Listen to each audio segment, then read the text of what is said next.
Good evening, everyone. Welcome to another edition of The Gray Area. I'm Mr. Bennett, who is also joined by my partner, as always, Brother Peter, a.k.a.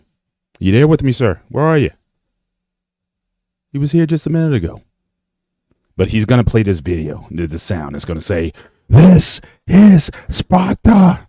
The Ghost of Sparta, a.k.a. Peter. Again, good to have you guys with us tonight. Hope he might be having a technical issue, so hopefully he'll be with us shortly. But again, good to have everyone here with us this evening on another edition of The Gray Area, where we talk about all kinds of topics, from neither necessarily a black nor a white perspective, but we try to find common ground over some of the topics that that are going on in the world today. And certainly we look for cultural exchange, we look for mutual understanding, and also try to help people to have more proper and more decent conversations. So again, we always enjoy spending our Sunday nights with you. For some of you folks, this is the beginning of the week. Sometimes it's the end of the week, however you want to describe it.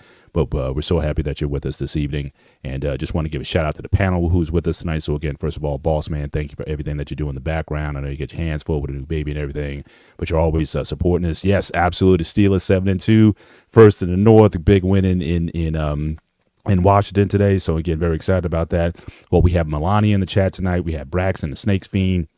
Good to have you with us tonight, sir, as well. And Catellia, again, always holding it down here, always supporting us. So, again, we really appreciate you guys coming out.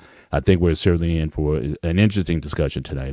Certainly, and I was just sharing in the backstage that a lot of times, if it were me just running the show, if I was the main producer, I may run out of ideas to talk about. And so a lot of times I get inspiration from just either other shows that I'm on, either on the BMU network, either on the, other content creators and whatnot. So I get inspiration. So this actually came up a couple of weeks ago that I wanted to kind of cover some of this topic, and, certainly looking forward to talk about tonight. So we're going to be talking about parenthood.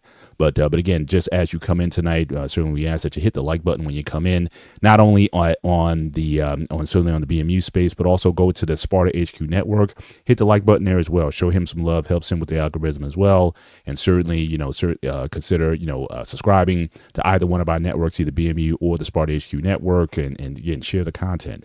And hopefully, you will find something certainly to your liking. But the BMU network is trying to bring you content 7 days a week. Certainly in these spaces. So I'm sure you'll find a show for everything. And you'll certainly find me out here in these spaces on a variety of different platforms and shows. And again, it certainly is my privilege to certainly be with you guys on this evening. But I want to talk about parenting tonight, or parenthood. And what I've been seeing as of late is really the choices that people are making in terms of whether or not they want to be parents or not. And I think this is a question that we're going to have to come to terms with in one way or another, because you have younger people who are choosing by choice not to be parents. And, certainly I was in a discussion early in the week, and we were talking about, it's in man's DNA to want to reproduce. And the more I think about it, the more I just don't agree with that. I think certainly, yes, we all have a libido. We all want sex. I think that's certainly built in, especially in men. I think that's certainly built into us. But how many of us truly have had a conversation about, do you really want to be a parent? Or how often parenthood comes when you necessarily didn't want it? So, you have a lot of people, especially in different communities. I know me and Peter, we've chopped this up about, Greek culture and what happens in Greece and what happens here. Obviously, there's a lot of out of wedlock births. There's a lot of deletions. I'll just say that takes place. And everybody wants to put the focus on those. Lady Navoda, the queen, good to have you in here tonight. Everybody wants to put the focus sort of on the end. But no one really wants to talk about the choices that are being made, even up not only to birth, but then the decisions that have to take place after birth as well. And how many times as a man have you had a conversation where your father or father figure in your life sat you down and said and asked you the question, what it takes to be a father? Or did you even ask, what does it take in order for you to be a father? Has that question ever been talked about in a very substantive way? Now, women generally, I see that conversation take place there more because again, girls are still to this day. I know we're in a modern world, but I think girls are raised with toys or with things that this is what a mother does, and babies and baby dolls and things of that nature. But guys, yeah, we all have our GI Joes and whatnot, but we're not carrying babies around. When the Cabbage Patch craze came out in the 80s, all right, my man lost power. All right, I got you. I got you. So Pete, so when you're able to get things going, you just hop on back into the show. No problem. I'll carry it from here. But as kids, we didn't go around with Cabbage Patch dolls or anything talking about, this is my thing. I'm carrying my baby around. Now, that was certainly for the women. Men, we played with our GI Joes and different toys, but we weren't feeling that father action too much. And as a teenager, like, I never remember sitting around with a guy talk about, when I have sons, I want 3 sons, I want 2 sons, I want a boy and a girl, and I want this. I don't ever recall those conversations happening. And quite frankly, I don't ever recall that conversation having with my dad about, my dad taught me about the birds and the bees, but we never talked about, what it took to be a father. And as much as I love my dad, I don't think he would certainly be the My 3 Sons version, or the Mike Brady, or any other dad, James Evans. I don't think he fit the role in a lot of things. I mean, he did a lot of good things, had a strong work ethic, but he had his faults and fables, just like we all do. And I don't know if he necessarily set the proper example. So I kind of had to learn fatherhood through other people who I saw who had what I thought was a good family structure, and simply just asking questions about what it took to be a father. But I don't know how much today are we really having the conversation with younger people about, do you want to be one? And what happens is that people oftentimes, again, when you become a parent, especially when you don't want to, I tend to believe that there's a bit of a resentment that tends to take place. We talk about how, we don't take any back talk from our kids, and the discipline that we have our kids and things of that nature. But in the back of my mind, I always thought about, well, is some of that just due to the fact that you never wanted to be a parent in the first place? Again, did you even ask yourself the question, why do I want children? Just pause, just right there. And you hear in these spaces, since I've been in these YouTube spaces, people want to talk about legacy and whatnot, especially from some of these sort of high value men. They want to be able to pass on their wealth and everything to their kids and whatnot. But let's be real. I mean, most of us are not going to be in that wealth category. I do better than most, but I'm certainly not in the, certainly not in the 7-figure or even in the mid 6-figure space. So what legacy are you really looking to pass on? So again, I think we need to start asking, because again, there's always, certainly for years, there was always the expectation that, certainly, when you're going to get married, I know women are oftentimes asked that question, when are you going to get married and settle down? When are you going to have kids? When am I going to get grandkids? I don't know if those are discussions that people are continuing to have, or that what we're starting to see is more people are starting to have this discussion. And I think we need to talk about it a little bit. So let's take a look at some trends. What's been going on in this space? Yeah, absolutely. It's like, for a lot of us, we don't talk about having kids until high school. I don't remember the conversation in high school, not even in college. It was really up until the point where, maybe when we started thinking about marriage a little bit, kids came into the picture. But I don't even remember those conversations about having kids. So again, my partner in crime, as always, he's back, and so hopefully everything is good. I know you had to chew out Scotty in the back in the room and be like, Scotty, I need emergency power now. Captain, the Nissan is the man down his head. This is where I need a fucking generator right now. This is the second time in 10 minutes I lost power. So hopefully we don't have to go any more problems. I think you go when you start kicking that generator in the back. Yeah. So, but hopefully you'll be with us. But again, if anything happens, just let me know, and I'll just carry the load. But Pete, let me ask you, when you were, let's take your background growing up, your father. Did your father ever have a conversation, a serious conversation with you about being a father? No. But in my defense, my father wasn't a great father. He was the Mm-hmm. provider. Mm-hmm. He made sure the bills are paid. We may go to the movies once, twice a month. That's it. Maybe he show up to one karate class every 5 years. Mm-hmm. He's never been to any of my tournaments. He's never been to a football game for me. He hasn't really done anything with me, really. Yeah. Started doing things with me when I was 21 and over, like have a beer, Mm-hmm. hang out with me. That's when he said, "Okay, let's start hanging out." If that makes sense. Yeah, yeah, absolutely, absolutely. And I think a lot of them, certainly, I think the same can be said, certainly for my dad. But and again, he shared with me some of the birds and the bees in some of the most crude ways possible. But as far as like what it took to be a father, and these are the things that you need to consider if you Mhm. want to have children, and this is what children need, and this is what you need to be. I never had that convo. And so I think for a lot of men in particular, we never really had that real honest sit down. And again, I think certainly as Braxton the Steak Fiend indicated, again, a lot of times these things just happen, and to say, oh, I'm a father now, so I guess I got to be a father now. But what I'm seeing is that people are starting to really think about it differently. And so I'm to the point now where if I have the opportunity to be with a younger man, or I'll just start with you since you're much younger than I am. So you Why do want to you be with a man? why do you want to be a father? Like, give me your top 3 reasons.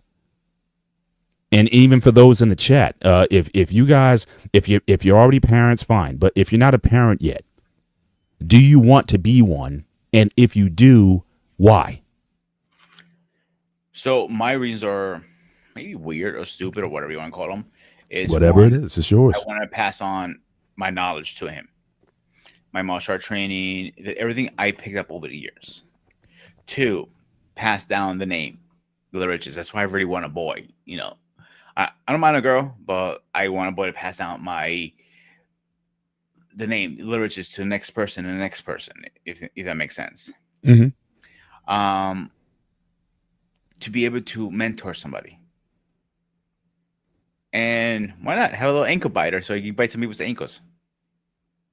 Okay, so I would say this: 2 out of the 3 reasons that you gave, you can do that with someone who's not your biological kid. You can always be a mentor. You've taught classes before, so you've already mentored I kids. raised kids who are not my You kids. raise kids that are not your own. But again, for you, why do you want to be a father? I mean, why do you want to have your own seed? What would that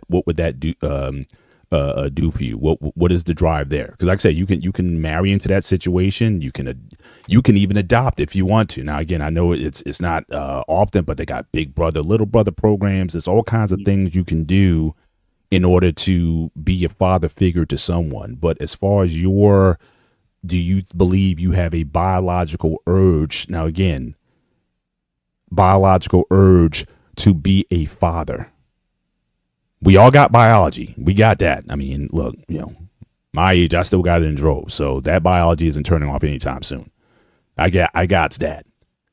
But I don't think that I have a biological need that I need to impregnate every woman that I come across or whatever. I'm not Genghis Khan trying to impregnate half the world or whatever.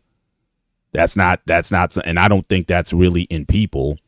I just think the fact that back then, pregnancy and sex kind of went hand in hand. And now we're to a point where people have choices and options over whether or not to carry a pregnancy through. Whatever your views on that, we're not necessarily going there tonight. But nevertheless, people are certainly separating sex from children.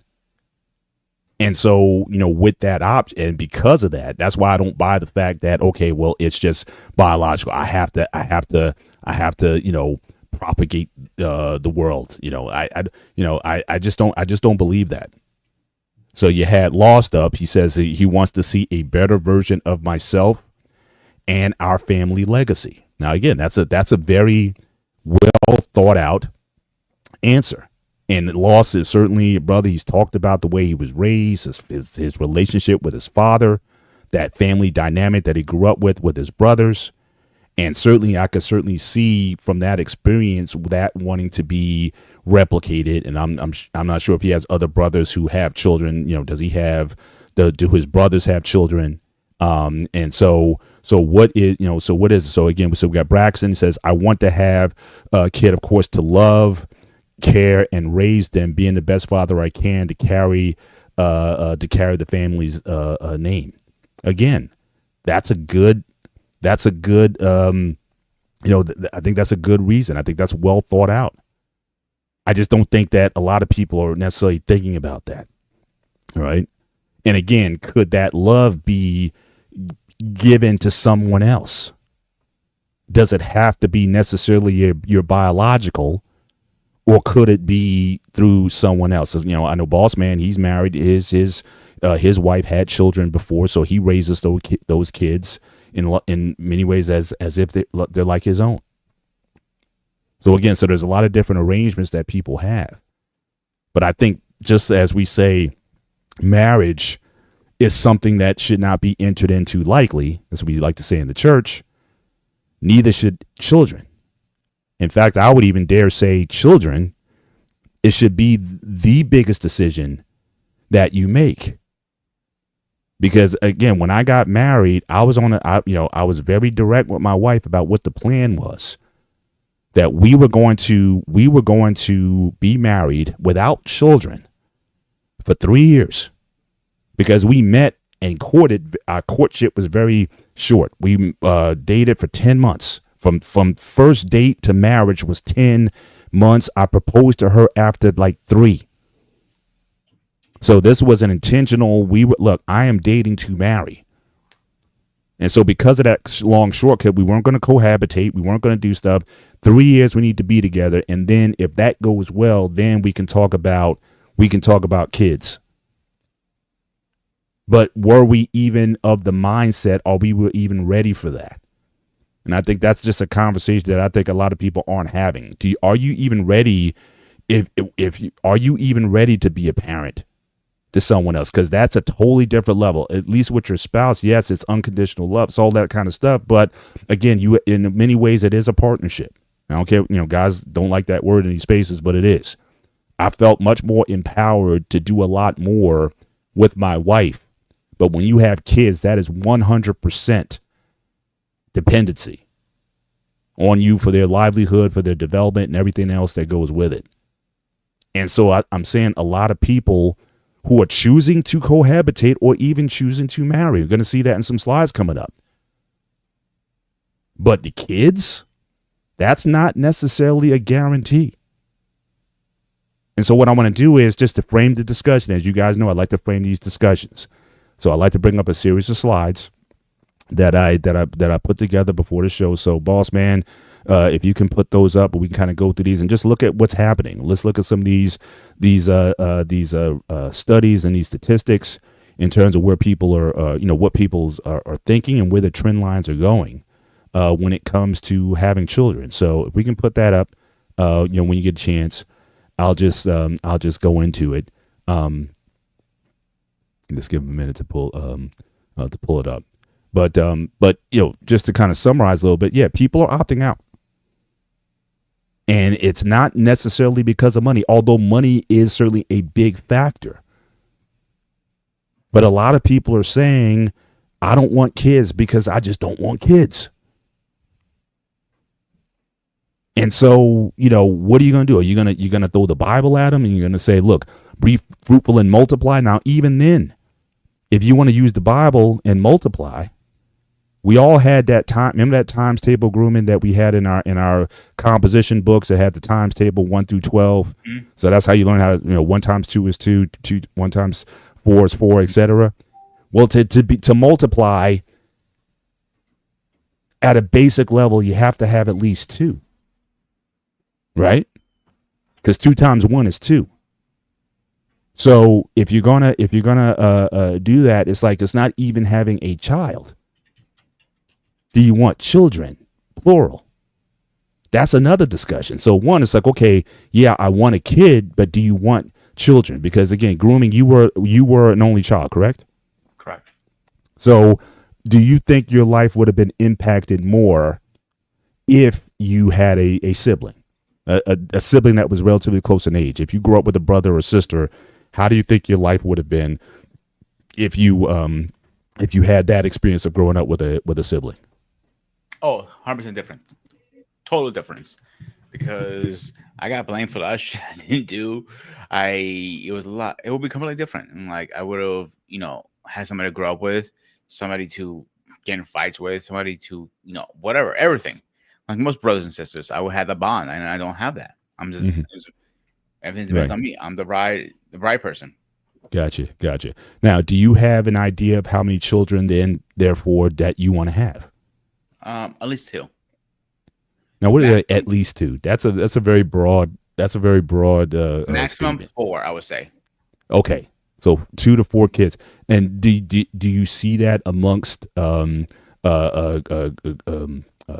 Greek people? Like what do you Yeah. say is like the average number of kids? About 2 to 4 or two? Like Two are what's usually I don't I it's rare when you see single kids. Really rare. But most of the times you see about about two, three, four max, nothing more than that. Mhm. Gotcha.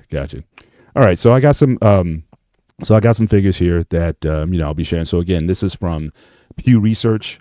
That's done, and certainly they're often cited. So again, a lot of the articles, a lot of things I was looking up, they also rely on Pew. So here, this is an article from 2024. So among young adults without children, men are more likely to say that they want to be parents someday, which was a little bit interesting to me, just given the conversation that we had earlier. That men typically don't have the conversation, but we're also seeing that it's the women, oftentimes more than the men, that are saying that they don't want to be parents. And understand there's a biology that happens with that. So again, that maternal instinct that we're talking about, again, is it an instinct, or is it just something that's just passed on? Is it something that's just propagated? So here's some additional stats. Again, young men without children are more likely than younger women to say that they want to be parents. So again, so you got a certain amount of people. These are people 18 to 34. Okay, so these are your Zers and younger millennials. All right, so you got out of here in total. So you got 18% of this who's like, I don't want kids at all. All right. So again, this also goes into that, is this a biological thing or not? Some just don't want kids. 51%, the majority do say they want kids. And then you got another 30% that's like, I don't know. I'm not sure. And if you split that difference between the men and the women, it's actually the men are saying 57% that said that they want to have kids versus 15%.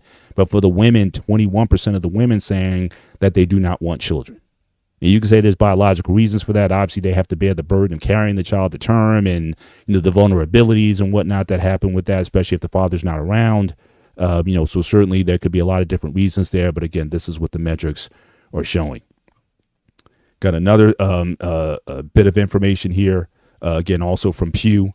So it says that here's another thing, this might get into why people aren't having children, what people's priorities are. So again, 2023 found that American adults of all ages tend to say that job satisfaction and having close friends are very important in order to live a fulfilling life. They are much less likely to say the same thing about being married or having children.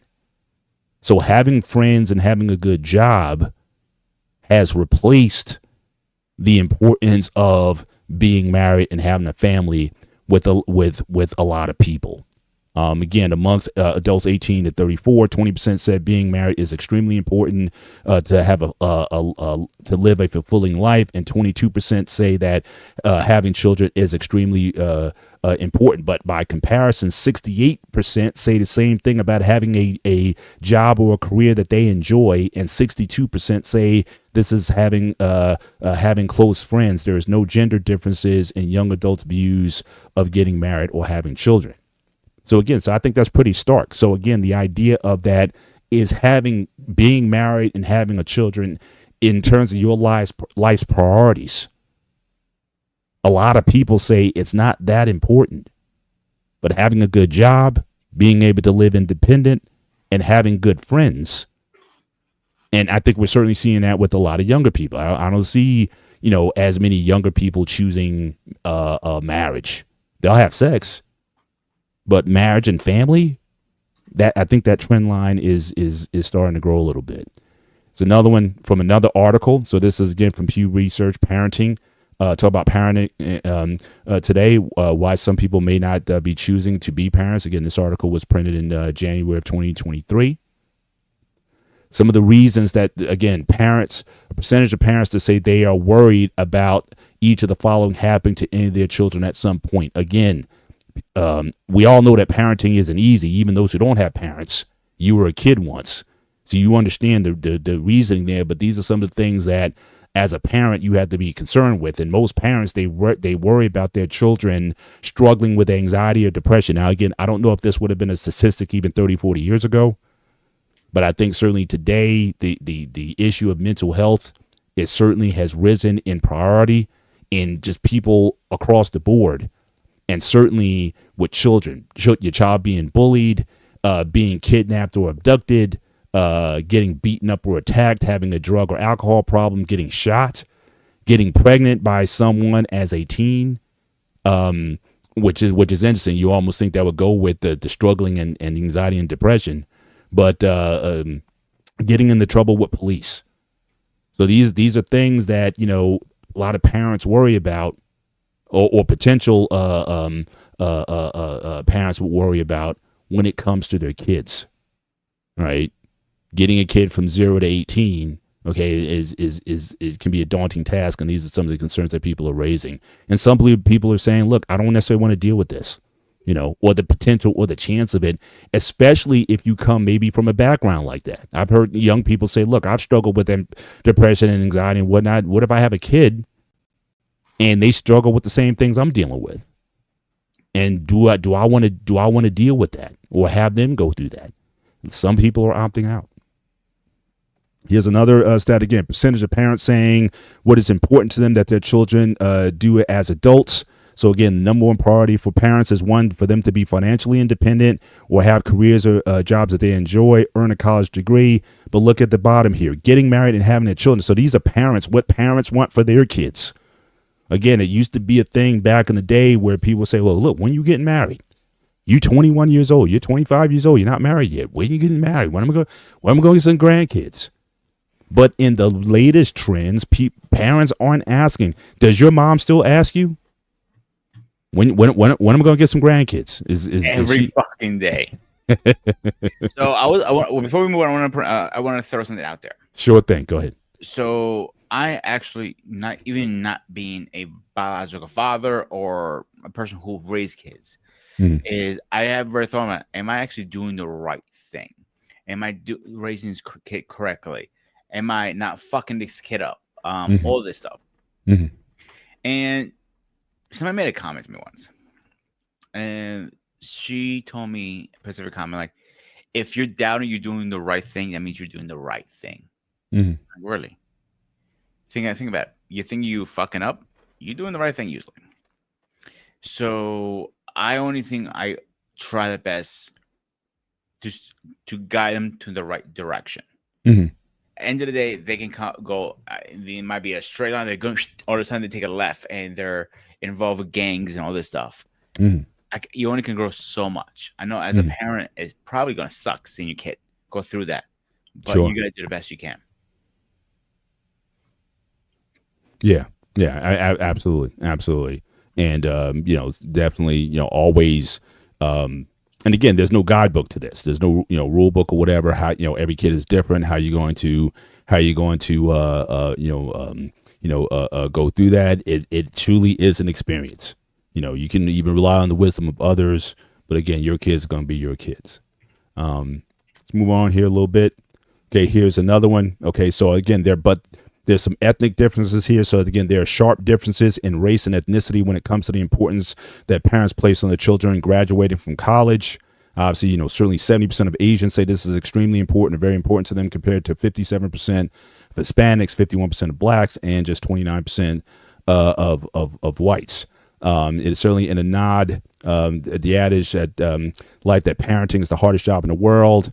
Most parents, 62%, saying that being a parent is somewhat harder than they expected, with about a quarter, 26%, saying that's been a lot harder than expected. This is especially true of mothers, 30% of whom say that being a parent is a lot harder than they expected, compared to 20%. Again, and traditionally, moms typically handle more of the parenting load. So again, so that doesn't surprise me at all.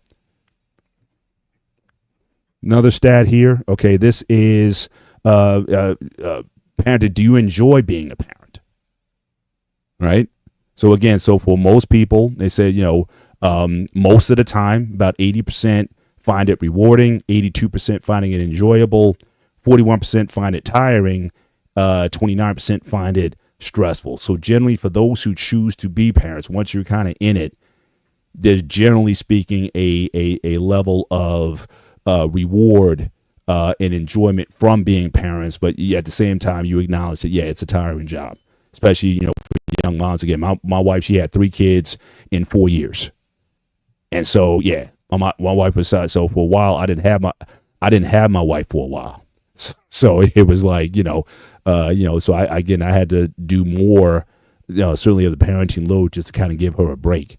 So, so certainly, the stresses that can come from that, not only just in parenting, but what it can do to certainly to your marriage, if you don't put that time in to make sure that, she gets some help, and you take on some of that load, that could certainly be a burden. Another stat here, parents say it's, I think I showed this one already. That's a duplicate. Let me go on here. All right, here's another article. This is from CNBC. Again, from August of this year. It says, neither of us feel interested. More Americans don't want kids, and it's not just because of the money. It's an article from Cameron McNair. So a few stats here, bits that I took from the article here. Now, Job, this is the name of the person, is featured in the article. Again, so she's basically interviewing this person. And but she's just taking that as an example here. This person is among the growing number of Americans who are choosing to live a child-free life. The U.S. fertility rate fell to a record low of around 1.6 births per woman in 2023, according to the National Center for Health Statistics. Societies need to maintain a fertility rate of roughly 2.1 births per woman in order to sustain the population. In other words, in order to make sure that there are enough people to keep the workforce up and running, fewer babies mean fewer workers, fewer taxpayers, and sorry, I got that blotted out a little bit, as well, shrinking economies. So an economic benefit, right? If you're an economist, you want kids to be born, but for a lot of these people, it's like, look, I don't want that burden of it. So if you're saying I need to have kids to keep the economy going, that doesn't sound very sexy or appealing to people to want to have kids, because you're not the one who has to get up with them. You're not the one who has to buy diapers for them. You don't have the one to pay college education for them. You're not the one who has to deal with that stuff. So we get it that, certainly it's important, but in a lot of economies, in fact, I'm going to share a slide shortly. In a lot of economies, especially the more modern ones, the birth rates have dropped to under 2 per woman in the society. I think I was just looking at Greece earlier, just kind of doing a quick perusal. Greece is 1.4. So again, grooming. So in Greece, would you say that figure is about the same? Usually about 2 to 4 kids, or is it less in Greece than it is in? I think that's very accurate. That's very accurate, I believe. Yeah, I mean, it's like you're not having 5, 6 kids. Now, my grandfather had 13 kids on my dad's side, and then my dad had 5, and then I had 3, which is these days is considered a lot. So again, when you're not seeing these big families. I mean, you see a person with like 5 kids, you're like, oh my gosh, how do you do it? And a lot of times it's based on, these people are typically like religious, Catholic, Mormon, whatnot. I don't even see Muslims having a ton of kids. They'll have kids, but I don't see like a ton of kids. But yeah, if you're Catholic, if you're Muslim or something like that, where it's almost like a commandment, you shall have kids or something like that. It's not a driver. Here's my thing with the whole Bible: you have to have kids and everything. Not everybody should be a father. Not everybody wants to be a father. Not everybody can be a father. Mm. So you cannot, if you want to have the old school marriage. Great example. I had a boss of mine that he did not want to be a father, and his wife could not have kids because she suffered from blood clots. So it was two no's, and they were okay with that. Mm. That worked for them, but it's not for everybody. Some people do want to have kids. Some people don't want to have kids. Well, if you introduce that it's not for everybody, do you think then at the very least it's for most?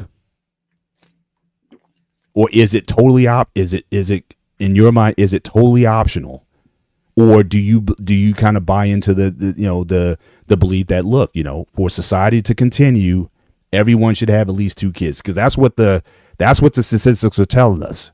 Everybody, at least you need to at least replace so your mother and father at least replace yourselves.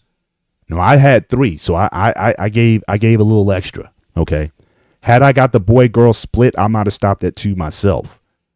But the 3rd child was essentially that last. We gonna try this thing one more time.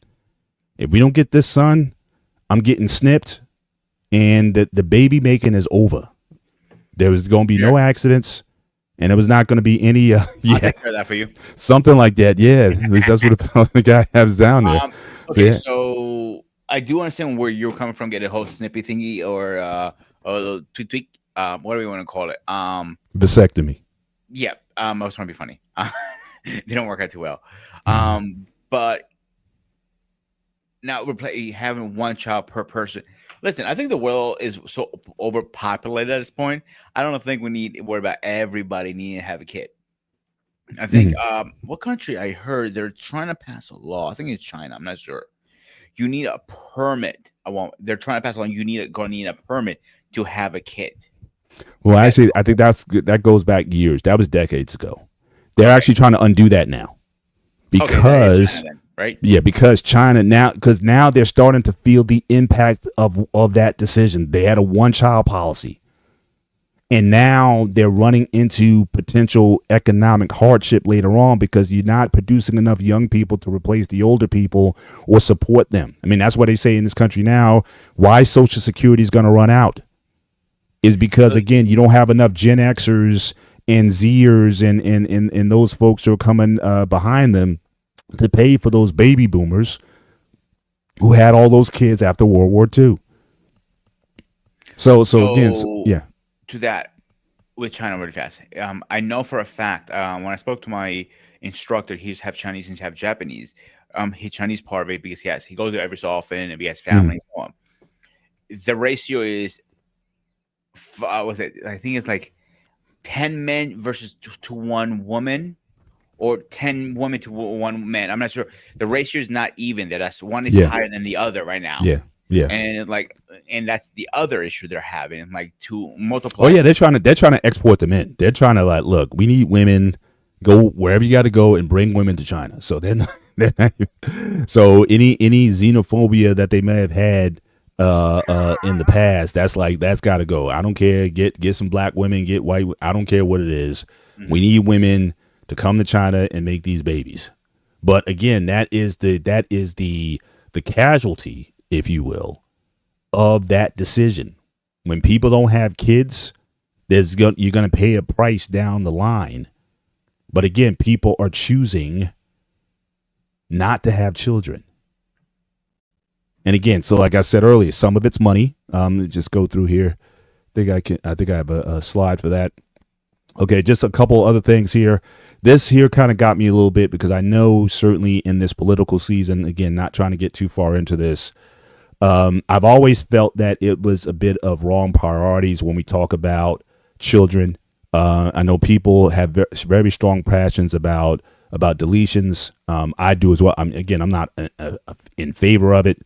I think it's a bad decision when you have to do it, regardless of what point it is, if it's the health of the mom, or if it's just you don't think you can do this, or there's an issue, whatever it is, it just came up.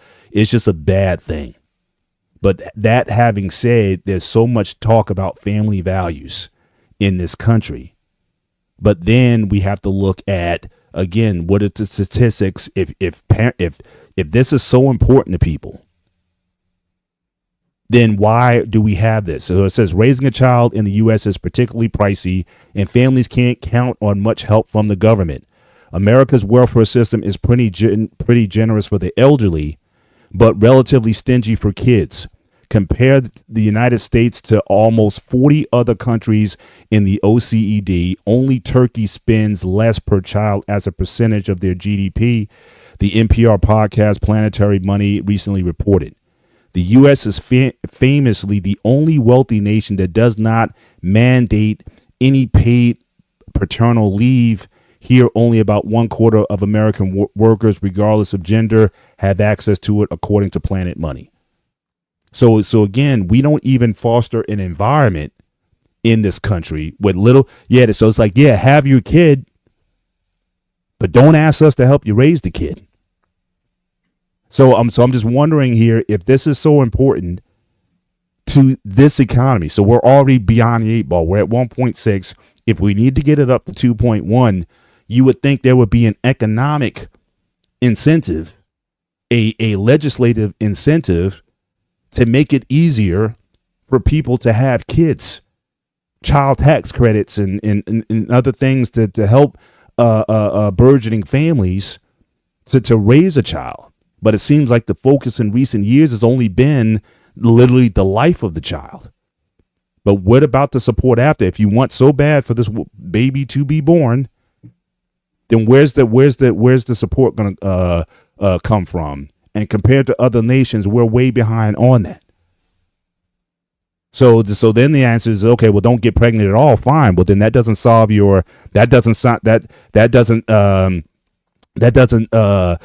help your population problem. Because all that's going to do is just drive people not to have kids, and then you're still going to be hit with the economic ramifications down the line. So again, if you create an environment that fosters, have kids, will help you. You would think that would be a benefit, but we're not hearing that discussion. All the discussion has been in one focus and in one area. That's taken all the oxygen out the room, but no one's looking at from birth to life and to the rest of your life. And I think that's been a major problem that I think a lot of people politically have monopolized on and not looked at the big picture. Getting a kid to 18, and I'm, by only God's grace, I've been able to do it 3 times. But it's not easy for people. And people are saying now that it's becoming harder to do. So if you want kids to be born, if you truly want families, then foster, put an environment, put an economic package together that allows people to have families. And then maybe we can stop some of these other discussions that we're having that aren't getting us anywhere. Because even if you take away the laws or whatnot, guess what? People still going to have them. There were deletions before Roe. They're going to be deletions after the ending of Roe. And some state, in fact, just recent election, some states put into their constitution the right to it. So you're not getting rid of it. So all this, Anania, good to see you tonight. Good to have you with us. So again, any of this discussion, I think it's just political nature, just to rile up some people. But at the end of the day, if you want more live births, if you want more people to have families and have healthy, functioning adults in the society, then I think the society needs to help out in doing so. So that's my political speech on that. And that's all I'm gonna say on that. But what do you think about that, Peter? I personally think the government needs to get involved with our families if we're gonna have kids or not. You cannot force somebody to have kids. You cannot deforce somebody to not have kids. Or you saying you can only have so many. You can't really control that sometimes, Paul. Like, if the government told you you can only have boys, Paul, because the statistic of your race says you need more men than women, and all of a sudden your wife pops out 4 girls, you can't control that. I don't think they need to get involved in this shit. They need to mind their own goddamn fucking business. Some things, and that's okay. All right. So again, but the decision. So let's say that. Well, we already see from the statistic here that they already are out of everyone's business because they give little money to the care of children. And they don't support families. So they're already out of the picture to a large extent, and based on CNBC, that's the problem. Mm-hmm. They're not creating an environment where people can have children in, because people, like I said, and more people are saying, I don't even want kids to begin with. So you're not creating. I'm not saying force. I'm saying create an environment that makes it easier.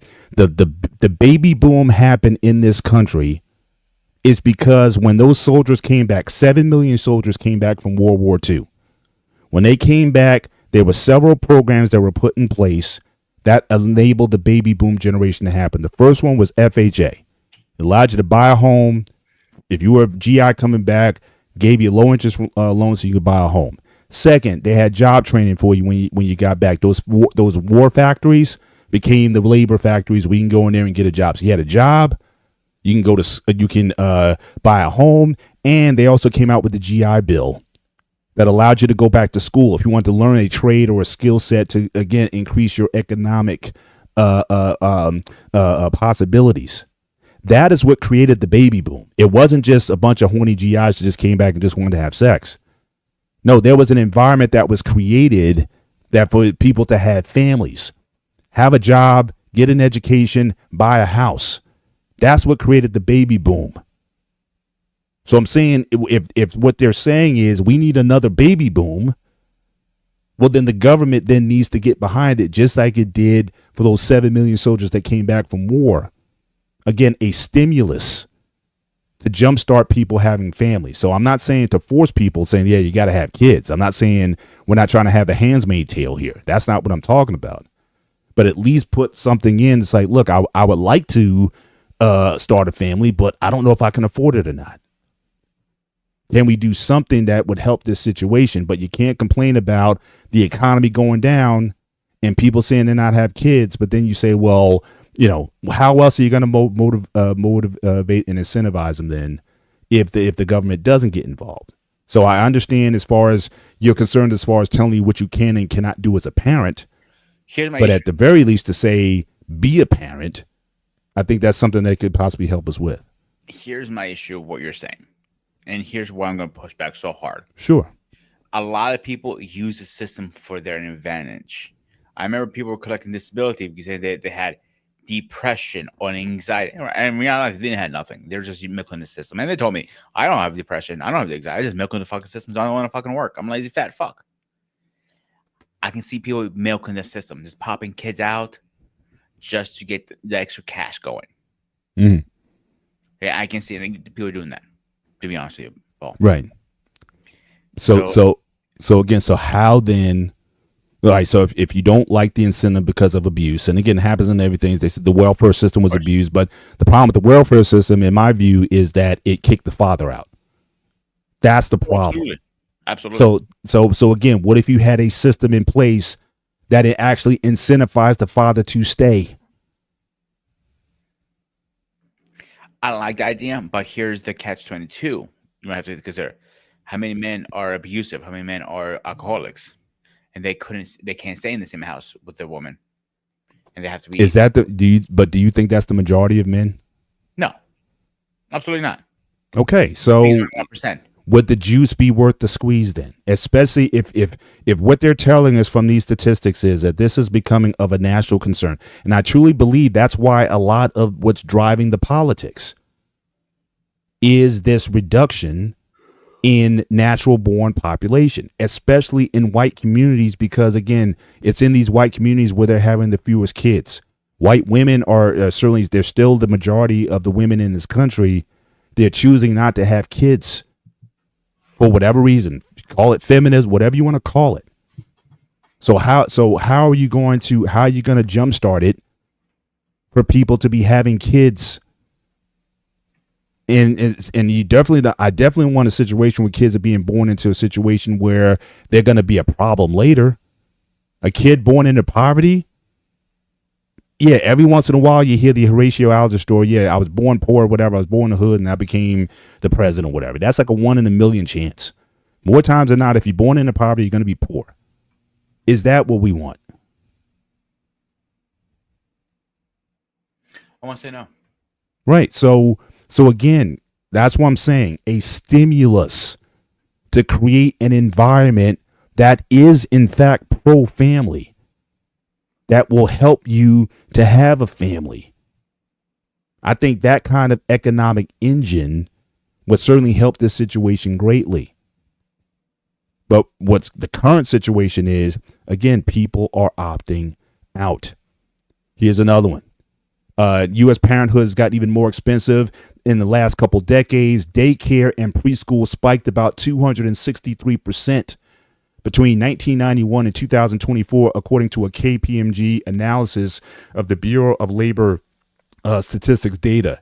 The total estimate cost to raise a child in 2023 from birth to age 18 is over $330,000, according to a Northwestern Mutual analysis. It's expensive.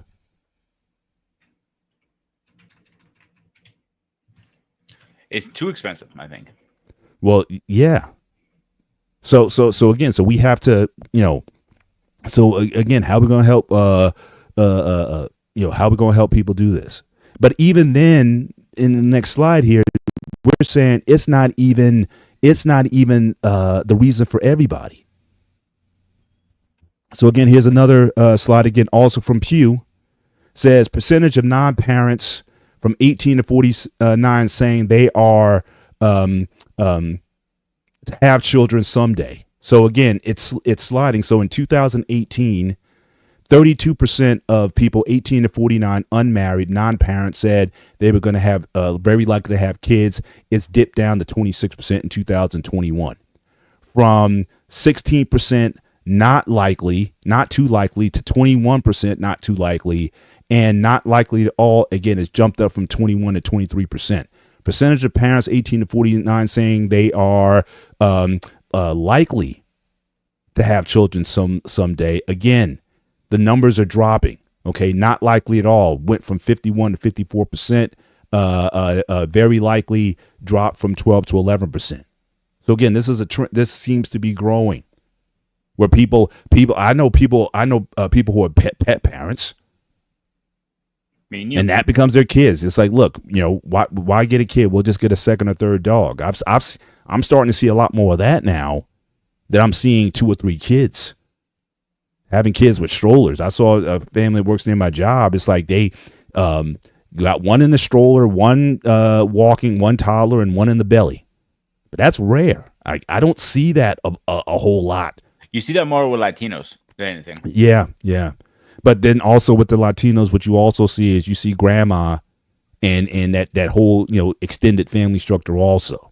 So you definitely, that kind of raised much more in the community than they are, which you may not see with other groups. So again, that extended one thing support. I will give credit to Latinos. Their families very, very involved.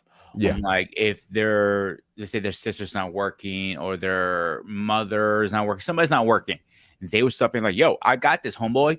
You go work. You and your man go work. I got this. And be kind of thing. Like, what we can do. They're going to figure it out. That's one thing I'll give them credit. They're a very strong family community. Like, I see it, again, our good friend CQ, he's Latino. His wife is also Latino. They are locked.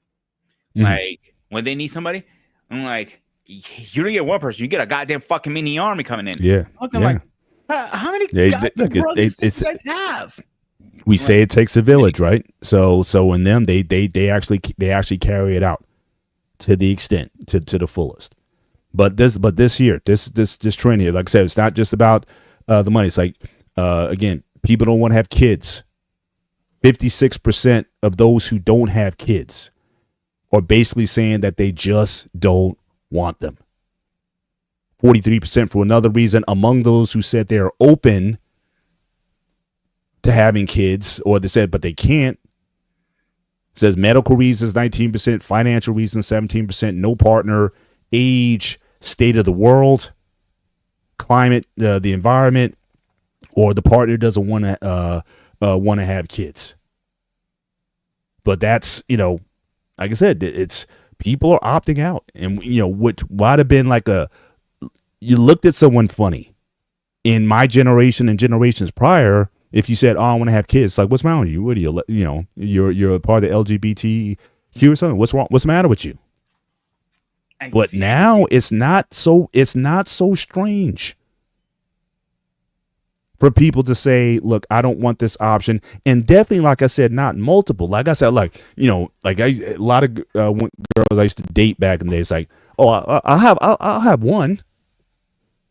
But again, having one for a lot of people is not favorable even for the kid.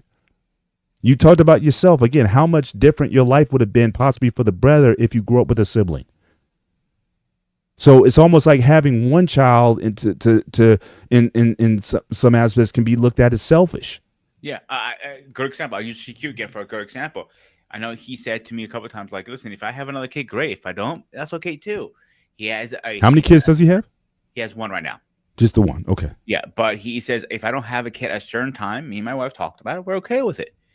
But it's a time limit, and that time limit is coming up. He hasn't told me the date. But now, did they try to have? And again, I don't want to share his business. Don't share. I don't want to. I don't know. I'm not. I don't know. I don't yeah, know right. I'm just saying. I don't know if they've been. I'm not talking about the next. I got you. I got you. But that's you know, and again that yeah. He told me they have a time limit, meaning if they're in a certain age between those two, let's say 45 for argument's sake, right? Okay, at 45, they don't get it. Boom, that's it. They're done. I'm just throwing numbers out there. I'm not sure what the number is. Let's say they put a number down, and that's a good plan. If we have at least one kid by now. If we're gonna have another one, let's have it at a certain age. Right. If we don't have it, we're okay with it. Well, at least we tried. Yeah.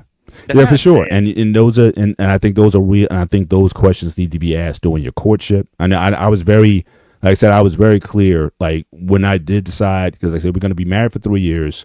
And then once we have these kids, we're going to have these kids, like it's going to be like a bunch. You know what I mean? My kids are 22 months apart. So we didn't waste a lot of time. The one thing I didn't want was I don't want a teenager and a toddler. Like I did not want that. Like that idea of starting with, like now we're almost to the point now we're almost empty nesters. You know, my youngest one is 21, and you know, like I said, we're going on vacation. You know, we're going on a cruise next month. We're going to be traveling more. You have not been approved by HR. Then I'm walking. All right, then I'm walking. But I'm just saying, but we didn't want to be like, yeah, we're done, and then oh my gosh, you're pregnant. Like we have friends of ours, dear friends of ours. They got a kid who's like 30 and another one who's like 16. I mean, it was like, it's like, man, you got grown kids where it's like, man, you're starting over. And I said, I just didn't want that. So I said, we're going to have these kids.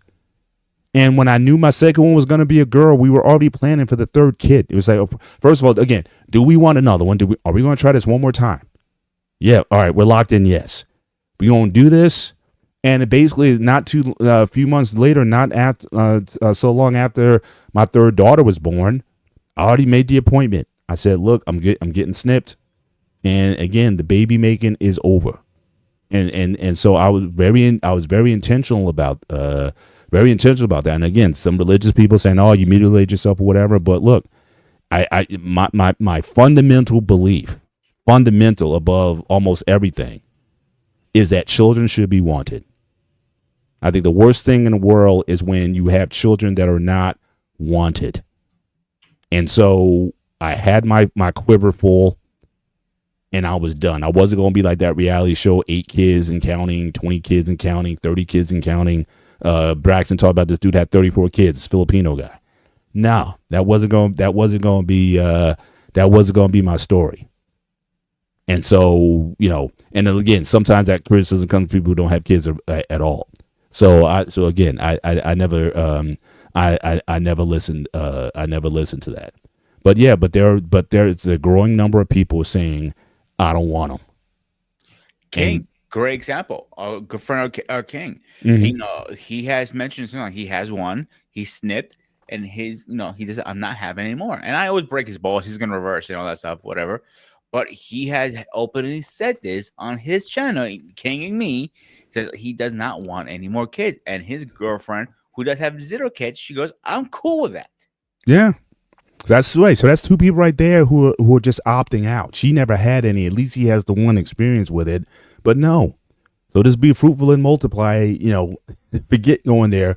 or look, they can adopt or whatever, or they're gonna be, they're gonna have fur babies. But that's, for a lot of people, that's the option. Now, how you look at that, how you judge that, or whatever, I don't know if you can or not.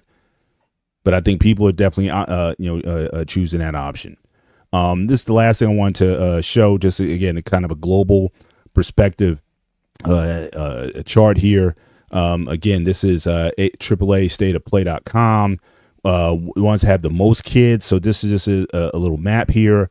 So you can see here, only on the continent pretty much, or in a lot of third world countries, where the birth rates are exceedingly high. But having said that, also the mortality rates a lot of times tend to be pretty high. So again, so you have countries. So again, we talked about China earlier, and you see they're in sort of like the light orange areas. Again, they had that one child policy for a long time. And now it's starting to, they're starting to pay the price for it. But Africa, yeah, there's a whole bunch of kids being birthed in Africa. But not all of these countries. And again, this was a thing that used to really, I think some of my views and opinions on this was set by, again, my childhood. Because again, I'm sure a lot of people in the chat remember those Save the Children commercials that used to come on, and you would see the kids starving, skinny like to the bone, but they had the stomach swelled out, and I remember I watched that back in. They had flies on them and stuff like that, and they're barely trying to get food. Yeah, 5 cents a day you can feed a child today. So those commercials, again, that stuff, they trip me out. Because, and I was just thinking, I remember asking myself as a kid, why are they having these kids? Because you're basically raising these kids to die. I mean, these places have famine. They're war-torn areas. Certainly back in the day, there was AIDS, and when AIDS and HIV came out, it was ravaging the place. And I was just like, look, at least get some of these things under control before you bring a kid, because no kid should have to live like that. My life growing up wasn't always cracked up to be. Most people wouldn't want to trade places with me. There were nights when I didn't have a lot to eat either, but not like them. Do you think that's real, or do you think it's kind of like more bullshit Hollywood kind of stuff? Oh, no, 100% real. Absolutely. No, I mean, yeah. I know I hate the way I said it, but I need to ask that question, because some things we see on TV, he says, oh, donate this, and you find out like this is not going what I paid for. Well, that's another story. I mean, certainly organizations, certainly there have been scandals like that in the past with some of these foundations. But I mean, but some of these places, it's like, look, kids don't have any, but even in the United States, if you're in an area that's drug infested, gun violent, scenarios or whatnot, is that an environment that you need to be bringing kids up in? And I just asked that question when there is such a risk, health risk. I mean, infant mortality rates in these communities, especially for Black women who live in these communities. I think the infant mortality rate for Black American women is like 3 times what it is for white women in a lot of these areas.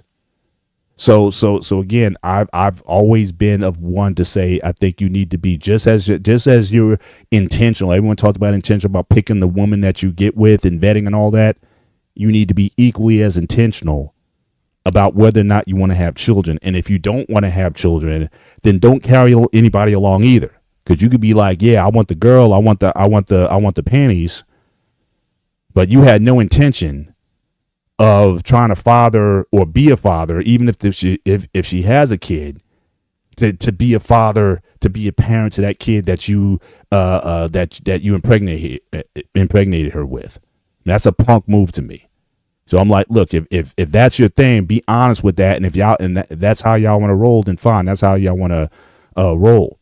But to lead someone on that, I want to have kids and I want to be a parent and all that kind of stuff, and then you realize later on that it was just a lie. You just wanted the sex, but you didn't want the responsibilities of parenting. Then I think you just need to be a bit more transparent about that.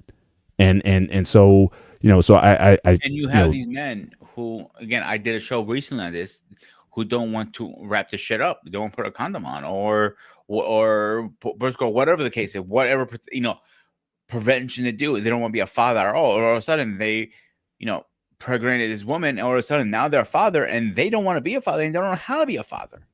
They never wanted to be that in the first place. Yeah. But they just said what they said in order to get the result that they wanted. And they say women, again, I've heard these discussions, the back and forth. They say, okay, well, women, you got 20 something forms of birth control and whatnot. And so again, if you decide to have a child, it's your responsibility, and I'm not saying that you don't play a part in it, because it takes two to tango. If you chose to have, unprotected sex, or didn't insist on, the guy wearing a condom or whatever, then you're a fool just as much as he is, because you're the one who more than likely has to bear all the risk that comes with that. So certainly I'm not excusing moms at all, but I think that certainly but I'm not going to put all the responsibility on her though. So again, women, you need to be protected. If you're not going to be a virgin, if you're not going to be celibate, all right, definitely, put the protection on. I still think I'm conservative enough to say I still think the best environment to have sex in is in a marriage. Wait for marriage, but don't wait until you're 30 to get married. I still believe in young marriage. That's the best environment where there's no regrets. But this idea that I got to have my wild time or whatever, and then, and then settle down later on. Well, you may not, things happen. So I'm in a lot of ways, I'm very traditional, when it comes to that. But at the very least, yes, take advantage of what's available. But I'm hearing political again. They're trying to take away some birth control options. So, so again, I don't think the government needs to get involved when it comes to that, because we're not a communist country. We are American for a reason. We have the rights. Government is already corrupted enough. We don't need that. Stay the fuck out of my pants. Yeah. But that's what the women have been saying, and then people say, well, no, there's another life there. So it's like, so to what degree? I don't believe in deletions. I'll be straight up with that. I don't believe. I got you. I don't think it should. The only time I think it should be an option if it was something like it was, like she was with the R word. I don't want to say again. I get a strike. Yeah, I got you. Yep. I got you. That happens. Absolutely, I'm agreeing with that. What about I? What was the I for? I'm trying to remember what the I stands for. The incel. Forced? No, just someone very close to a family member. I'm trying to. Okay. I know what you're talking about now. I'm trying to modulate. That's another option. Yeah, I would have. Yeah. Deletion, then I'll be okay with that. But Right. if you guys, were a happy couple or a hookup or whatever, you guys are laying together in bed, deletion should not be, then no, that's murder at that point, because you opened your legs, then you're allowed. Mhm. I just had this conversation with somebody on Wednesdays. Oh, we carry it. I don't give a fuck. That's murder. Mhm. Attempted Right. murder. First degree, you should go to prison for that, because you were okay open your legs for me, but you're not okay carrying a child. What kind of bullshit is that? Mm-hmm. So Yeah. it goes both ways. Listen, like I said earlier, I don't like it either. I wouldn't take it to that degree, because like I said, what trumps everything to me, I'm not saying this is how everyone should think. I'm not even saying it's the right thing to think. I'm just saying this is how I think. I think if you're in a situation where you have that kid and it's not going to go well, I'm not going to interfere in that decision. I'm just not. Because you can't say on one end that, yeah, it's murder, it's all those things, granted, but then complain about the society that we're building. Like I say, go into these areas where there's these kids in the situations and you know where they're going to wind up. Mm-hmm. So my thing is, again, if you're not ready to be a parent, do not be one. I just feel strong. I just feel very strong about that. I could be totally in the wrong for that. But if you're not equipped for that, if you're not built for that, then don't do it. Because again, you could be bringing in somebody who could potentially terrorize somebody else. A strain on the society that you already complaining about. So again, but I'm saying it shouldn't have to get to that point. Are we having the conversations with our kids, fathers to sons or father figures to sons and to daughters and whatnot, say, hey, do you really want to be a parent? And if you do not, then don't do the things that would make that happen. Now you can say, okay, the abstinence thing, yeah, that's unrealistic or whatnot, fine. I'm not saying it shouldn't be on the table, but I get it. Yeah, most people aren't going to go the abstinence route, not in this country anyway, and probably not in Greece either. So I get that. I'm not doing it. Well, I know Greece isn't doing it because you said there's more deletions that happen in Greece than anywhere else. There's like a clinic on every corner, pretty much. So I know how to. I know how the Greeks get down. Watching the news with my mother, I think yesterday or the day before, I can't remember what day. They're trying to pass a law with deletions, like, and I'm agreeing with this. I think some states already have it in America. I'm not sure. Pretty much, if both parties agree on deletion, that's fine. But both people have to sign off on it. If one person wants to keep it and one person doesn't, it goes under murder of first degree. Then I'm all for that, right? Because if you're agreeing to lay in bed together, you have to have the same agreement if you're going to keep it or not. Now, if you delete it, it has to be both parties agreed on. And I'm 100% behind that, to be honest with you. Yeah. Like I said, I think it's they're trying to legalize it in the states, right? But I'm against that too. But now, if you have a situation like, okay, we're laying in bed, like, but let's say if we agree or disagree, say we agree to delete it, that's fine. That's one thing. Well, if you sign off, cool, whatever. I'm not agreeing with it, but that's an option. But if you guys both keep it, or you guys are arguing, one says keep it, one says get rid of it, that's the issue, and that's where they're saying they don't want that. They want you to be on the same page. Okay, now do you also then, based on that premise, what you just said, are you also for forced, if you will? Well, maybe forced is the wrong word, but again, you're being forced to be a parent when you don't want to. Let's say she wants the baby and you don't, but she's like, look, I'm keeping it. So if I'm keeping it, then they come out. Then again, that's government again. They're going to come after you and say, look, you owe a certain amount a month on this kid. If you're not going to be with the mom, if you guys aren't going to try to get married or have these options or whatnot, guess what? Pay up. You cool with that too?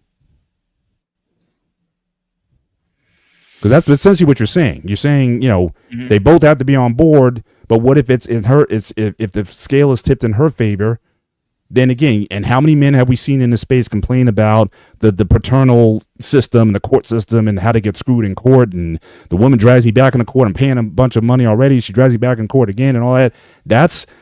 People don't like that either.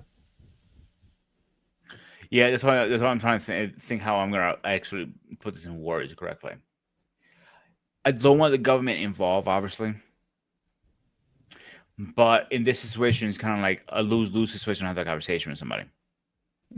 So I might sit there and I'm like, I'm not for it because I don't want it. But I do understand what you're saying now. What happened if the woman, let's say her name is Kathleen, for argument's sakes. If Kathleen says, I don't want the kid. Okay. I don't have too much say right now. But if I do have say, it's kind of like one of those quick question. How would that handle that? I don't know, Paul. Can I even give you a straight answer? Because I don't know. How do I give it a straight answer? It's not, because either way answer is somebody's going to get fucked on it. Somebody's going to be forced or somebody's going to get their way. And that's not right either way. Yeah. I mean, Boss Man he's bringing up a point. Says putting a penal code on an action of the deletion is bringing the government into it. So you say so again, you're saying you don't want the government in, but if you're going to put a penal on it, then that's the government. So you can't get away. You can't get away from it. It's a catch-22. You win here, you lose here. There you go. So and of course, look, I'm with Milani. She's saying, so look, wait until you meet someone you're satisfied with. I'm not even saying that. I'm going all the way. If they can't be your spouse, they can't be a parent. I'm just like that. You know what I mean? That's one of the reasons, as I said again, 3 years. So I told my wife, this is how it's going to be. Because that 3 years is going to be tested. So we're going to be living together, not cohabitating, living together, married. You're gonna see all my flaws, all my faults. I break wind in the middle of the night. I burp. I whatever. I got bad breath in the morning. All of that. Up to this point, you've only been getting the presentation, the sales presentation. You're gonna get all of this. And after 3 years, if you think that I am going to be, good enough to have kids with, then fine, we're going to do that. I have a question for you now. Yeah, go for it. When you guys first got married and you were living together, right? Did you, be honest now, Dutch oven her? Wait a minute. Repeat that question. I was reading a comment. Did you ever Dutch oven your wife? I don't know what that term means, sir. So, if I tell you this, you have to do it. It's not bad. So, you're laying in bed, you're in blankets, right? You rip wind. Then you take the blanket, you cover her head as a gas chamber. That's Dutch oven. I never heard that in my life. Okay, guys in the chat, please put a why. No. You heard Dutch oven. No. I asked if you heard of it. I've never heard of that. Nah, I want to hear who knows about Dutch oven. That's the first time I've heard of that. You are not considered complete marriage, 100% to a full, if you don't Dutch oven your wife. Yeah, I call it the gas chamber. Wow. So it's pretty much just cover her head as you fart. You can see what happens. And have a stinky one. It can be I think men and women are a little bit different when it comes to that sort of thing. I'm not trying to get into scat jokes here or anything, but it's like, men, we're like the grenades. You just hear the grenade and you just go running. Sometimes the silent ones. That's what I'm saying. The women are more like the silent. It's like radon. You can't see or smell or whatever until you just realize you just pass out from it or something like that. So that's the way most guys is like, you gonna let one go, you just gonna let it rip, and it's gonna be heard. But yeah, I haven't seen too many women just let one rip. But I don't want to get too much into that piece of the conversation. But I think all of what I'm saying is, I think we need to get down. Men and women need to start having a fundamental conversation, in particular with themselves. I agree. Yes, we're moving on from this. Fundamental conversation with yourselves. Do you want to be a parent? And if you do, why? Most people, in my estimation, never had that conversation. You became a parent because it was, for the most part, thrust on you. And you just did the best what you could. And again, based on your values and mores, what you were raised up with or whatever, it's like, hey, I'm a parent now, so I guess I gotta be one. But there was no thought process behind it. The only thing you were thinking about was the physical the physical act that you wanted, and didn't look down the road of it. And again, but we also have to have the conversation that, again, with this growing number of people who are saying, I do not want to be a parent. Are we good with that as a society? Because, again, that number is growing, and I don't think it's changing anytime soon. The $330,000, which they're quoting to my life left one rip, I increased the life insurance policy. You are stupid. Hey, BMU, did she Dutch oven you? Did she Dutch oven you? Where does he come up with this stuff? You filthy motherfucker. I don't know where it came from. Oh my gosh! You can't do this show. You can't do this show. He's lurking now, so you can't do this with a. Trolling us. You can't do this with a straight face. I gotta try to keep it together in his own channel for the next 30 minutes. Oh my gosh! Anyway, yes. Again, a marriage, absolutely. Or if you don't, fine. If you wanted to find something else, now again. What is marriage? Now, again, people get into that. Is marriage a state act? And you and her just do a ceremony of some kind, go for somebody and says, look, your man and wife, keep the government out your business or whatever. You want to have a commune or something like that. And whatever arrangement, I still think you have to have that conversation. Do I want children? And what is my goal in having children? You're looking to pass on what? Legacy, money, knowledge, and wisdom. I mean, what is it that you're trying to do? And again, I got to be honest with you. Like I said, I didn't get married because I wanted children. I've been very transparent in these spaces. I wanted sex, but I knew if I wanted sex, I needed to be married. In my morals, in my faith, that was, kids wasn't even a part of the picture. And again, that's why, like I said earlier, that's why I needed 3 years to figure this out. If we didn't have kids after 3 years, it was like, look, we're still not feeling this, then we can make decisions. We can break now, go our separate ways. There's no child support. There's nothing in the thing. We can kind of leave and depart and just be, or we can decide that we don't want kids. My wife always wanted kids. That was just something she always wanted to be a mom. That was, probably her goal in life. Have be able to take care of herself, but definitely having kids was always a priority to her. Me, I had to kind of grow into that because again, my background piece, so I didn't have the greatest. And I like there was a time I didn't even want to get married. I mean, honestly, because again, there was a lot of dysfunctional marriages in my family, and so I was like, look, is marriage even worth it? But then once I came to faith, and I was like, okay, well, if I'm going to be a part of this faith, then I can't be out here just having all these dalliances and stuff. So I need to be married. Fine. So I want to share something I haven't really shared on the streets that often. Mm-hmm. I haven't shared this part at all, actually. So before my parents separated, me and my dad were talking, and he admitted to me that day he cheated on my mother multiple times because my mother wasn't giving him sex pretty much. It was a sexual marriage. So my mind, I went on this little downward spiral, like marriage doesn't work. I don't want to get married. I just want to fuck and move on, kind of thing. Yeah. If I pop a kid out in the process, oh well, kind of thing. And I realized that's not the lifestyle I want to live. Does that make sense? Yeah, absolutely.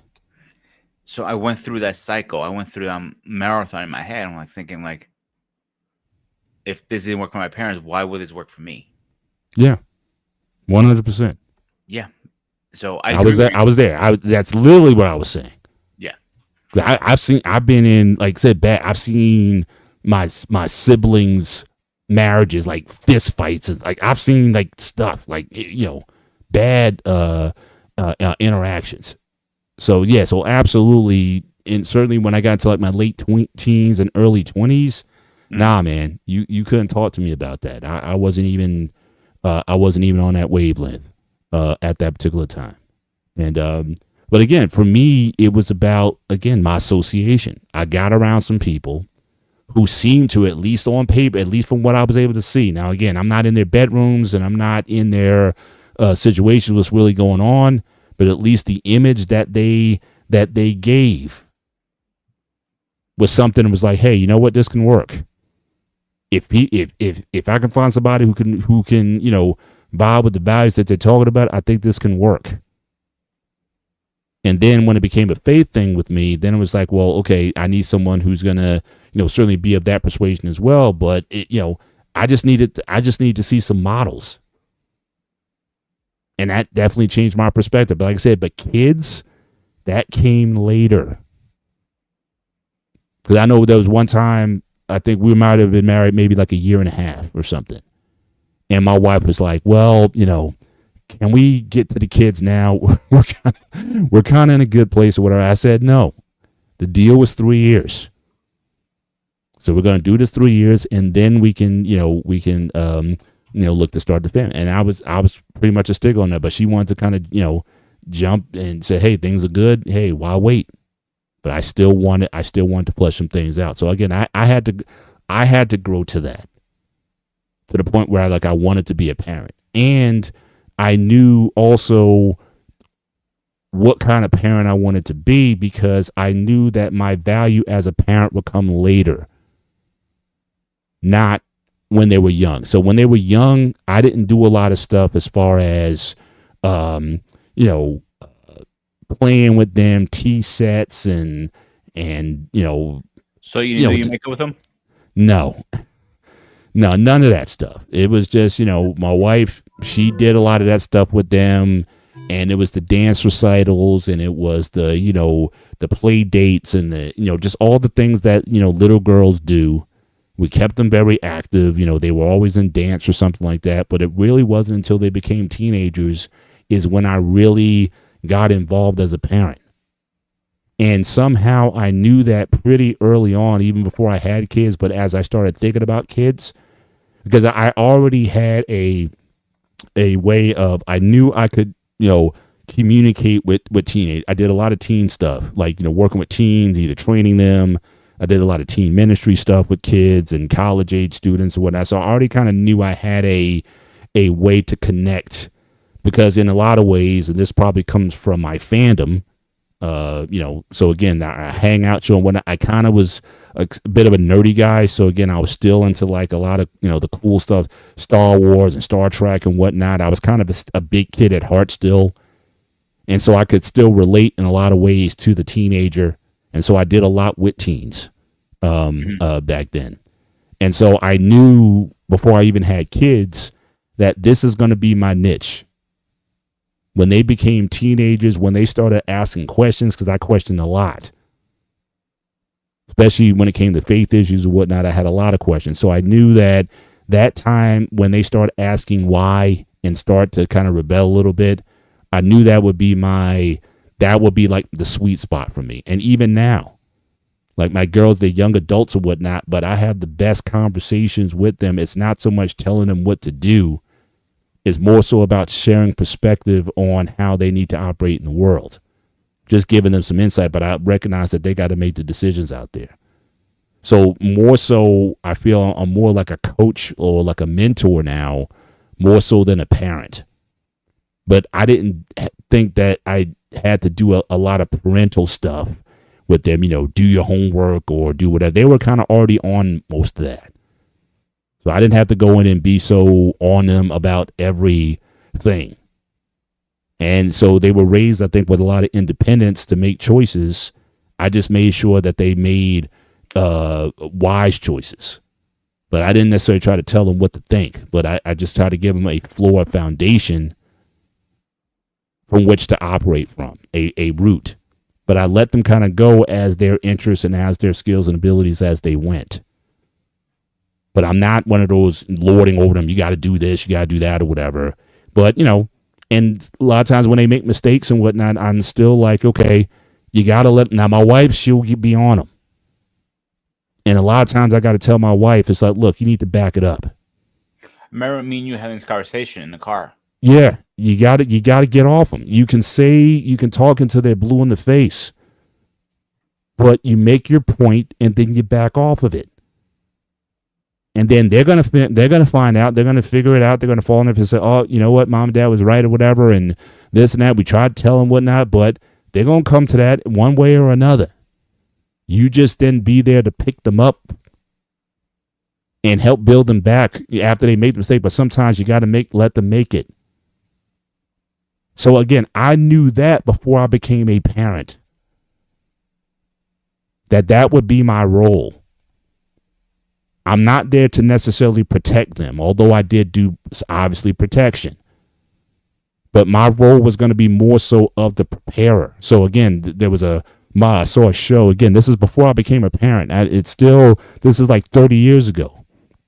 And I saw this show. The guy was talking about parenting. And he said, well, there's an example he used was you're at the park, with your 4-year-old or 5-year-old or whatever, and he's on the swing or the set or whatever, and he falls off the swing.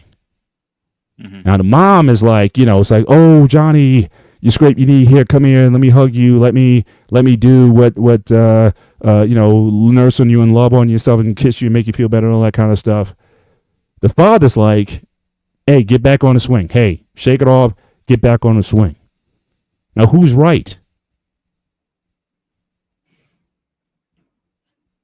Both of them. Because it depends on the role. Again, there's a time to protect, and there's a time to prepare, and you gotta know what that difference is. And if they're ever going to be an independent, functioning, thinking person, you're going to have to let them make their own decisions. But a lot of parents think that you're a parent for life, and this is also something I've been talking about lately in these streets as well. We talk about this generation that doesn't do what the parents did, but who raised them? And so you're complaining about the weaker child because you never let them be in situations where they had to grow up. And so how they going to become a leader? How they going to become the person to carry on if they don't go through some stuff? Again, you're there to pick them up and make sure that, hey, it's all right. But you're not there to dictate every decision that they make. And their decisions might not be the ones that you would have made. But if I have an audience, as long as my daughter calls me up every week from school, I know I'm good. And she'll share whatever it is she got to share. I'll just drop something. I'll put a little sand in her shoe. I just drop this in here and say, hey, think about it. And then I get off it. So to me, that's, but again, I needed time to figure that out. And so if anything in these spaces, again, I'm starting to ask these men these questions, men especially. What are you trying to do? Do you want, and what's the real cool thing for me is seeing the background that I came from. Broken home, had a mom who had serious psychotic and mental issues. My father was a heavy drinker, not necessarily the biggest role models to learn from. Dirt poor at times. I've been on welfare, right? Back in the day, we used to have the books, the welfare books, the collection books. So you ripped out, you went to the store, you had $1, you had $5, you had $10, you had $20, you had a $50 in the welfare coupon book. I remember that. And so the fact that I'm, seeing my daughters and what the women that they have grown up to be and the things that they're able to do that I never got as a single and childless person, don't get advice from unhappy people that diminish your perspective. Facts. But, seeing yes, you are their parent for life. It's not parent for life. Okay, I can take that. I can take that there. But you're making a distinction between being a parent and being in parenting. And so, yeah, I can certainly accept that. But the idea here is that seeing the women that they've developed into and seeing that I can still have influence, not authority, but influence over the decisions that they make and just seeing the rooms that they're able to get in that I never could have got into. My wife and I, there were rooms that we couldn't get into back then, but they are. They are breaking ceilings and barriers in my family's legacy that I never thought for myself that I would ever see. And that is pretty amazing. That is, from two people who kind of came up. My wife, not as hard as I did, but she had some hardship. I mean, it wasn't like it was all, all roses with her. But to see that we were able to produce, in a lot of ways, a better version of ourselves. I think that's pretty rewarding, and it still continues. I feel like I said, I'm still like a coach. So it's like they're going out there and they're doing stuff. Again, I don't tell them what to do, but again, just give them some perspective of how to think, how to approach problems, and how to operate in ways that make it easier for them. And I think that's You say they're breaking barriers and all this stuff. Yeah. How proud are you right now? Very. It's weird. It's like if you're a coach, right? Like if you're a football coach, a basketball coach, or whatever, it's like a lot of times what you wear on the inside, but you're always worried about the next game. So let's say if you're in a tournament, right? Mm-hmm. NCAA tournament, Final Four, basketball or something. Yeah, the team wins. And they're jubilant in the locker room and everything is great. But that there's a tougher game, that the opponent that's coming up is an even tougher opponent than the one you just played. And so for me, there's a lot of obviously pride, but then there's also this, okay, there's the next game and how to prepare them for the next game. And getting them into the right mindset for the next game, because they do something. It's like, hey, yeah, okay, I did that. Okay, but there's another game. And so trying to, make sure that they have that right perspective. So like I said, my oldest one, trying to get her the right perspective for medical school. Now, the one thing I'm trying to get her focused on is to get off these dudes. So again, she had a breakup with a guy who, really wasn't, sort of like the right kind of guy. Now she's dating guys random here and there, whatnot. But it's like, look, worry about your man in medical school. Because again, you're gonna find probably a higher caliber of guys in that space than you just swiping left and swiping right and just going on and dates and stuff. I know she likes to be, she wants to get married. I mean, all those things. I mean, obviously medical school. I mean, she wants that, But I'm saying you might want to focus more on doing what you need to do in order to get into, those places you need to be in, and then maybe you may find your mate or partner there. Make that a priority while you're there. But again, she went out last night. It's like okay, but I'm out. But I'm also saying to her, it's like, look, the next time you bring a dude, he needs to meet the committee pretty early, right? I got two brother-in-laws. One of them's about 6'6", another one's about 6'5". Each one of them is over 250 pounds plus each. And when we're together, we guys come around, we gonna flesh them out. Now for her, she'll be like, yeah. I got a better option. You call me down, we can do the bad boy thing. I'm like, I'm not going back. I'm not going back. No. Scam. Yeah. So yeah, it's a little bit of scare straight, but yeah. Pretty long, so I'll be more. I'll have my hair pretty long by then, so I'll be more intimidated, and my hair will be growing back then because I'm going to probably donate it again, and I probably will going to. But again, I'm gonna have my long hair and my beard by then, so I'm like, come on, like, yep, I'm like, I'm not going back. Yeah. Yeah, it's a great. Yeah. Let me borrow your firearm for a couple hours. There you go. I may have to do that, but yeah, it's just things like that I value today. So like I said, so my path to parenting has been a little bit different from others, but I had to figure that out, and I'm just grateful that I'm going to agree with you 110%. Sometimes unique parenthood works the best. Mm-hmm. I keep telling you this, and I'll keep telling you this.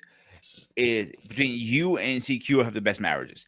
The three best parents I have ever seen, and I'm not trying to tweak your own little horn there, buddy. Is CQ, you, and King. And like when I met his daughter, I'm like, that's your daughter?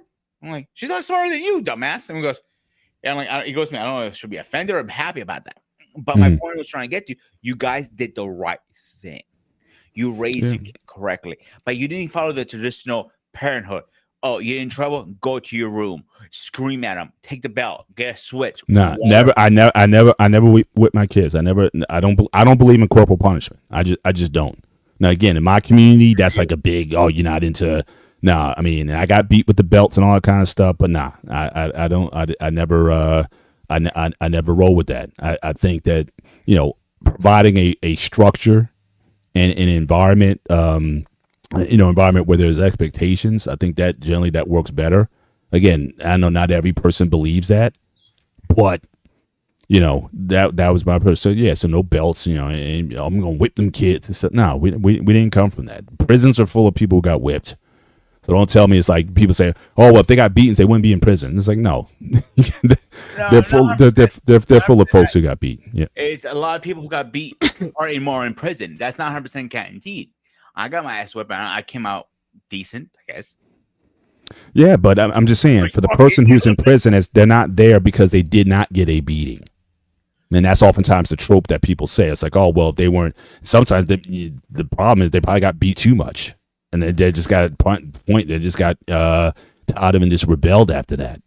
So so again, I'm not big on the corporal side of things. But again, it's what we've been able to do. Like I said, I'm not coming out with a book anytime soon, because again, this is what we did in our situation.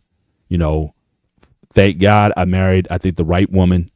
And we took that time, that 3 years time, to really figure out whether or not we could be, first of all, if we could be married and if we could be good parents. I think that's, I think people would do well to do that. Now, don't ask me how to raise your kids after that.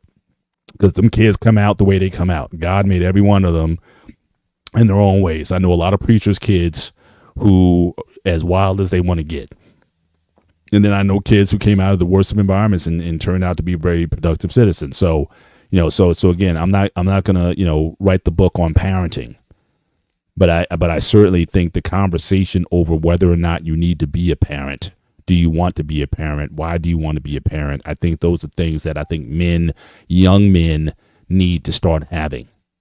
And are you ready for that? Are you ready for the situations that may come up, the potential bullying, the mental stresses, or whatever that they may have to deal with, the money that's going to be involved? What if it doesn't work out with your significant other? Are you ready for? Are you ready for all of that? Yeah, all that on the rack switch. Go get me a switch off the tree there and bring it to me, whatever, and I can whip you with it. Yeah, all that stuff. And I just never rock with that.